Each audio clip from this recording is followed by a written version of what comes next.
When the Kushites conquer Egypt around 700 BCE, they decide to embrace the Egyptians' religious customs and beliefs.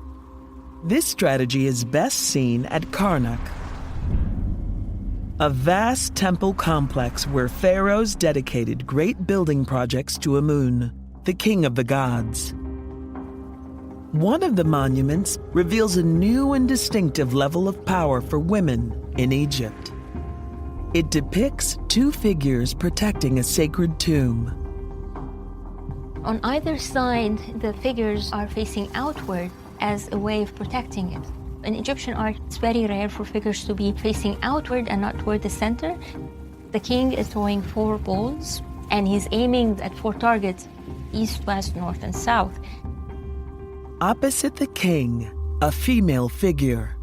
She's complementing his actions, asserting the royal dominion over the 4 extremities of the earth.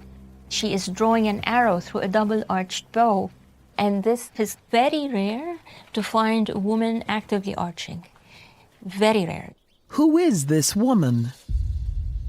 Her title is God's wife of Amun. To understand how a woman might attain such power in Egypt, we need to go back 800 years, when the title of God's wife of Amun first appears. Carved on a stone slab or stela is the title's earliest evidence. This is the Ahmose Nefertari's donation stela. Ahmose Nefertari was the wife of King Ahmose, the founder of the 18th dynasty. As part of his larger state policy to put trusted family members in key positions around the realm, she was appointed as the god's wife of Amun. As far as we know, she's the first woman to hold that title. With this stela, King Ahmose establishes the estate of a god's wife as a source of revenue for his queen. The stela records large amounts of gold, silver, and copper, as well as servants and land.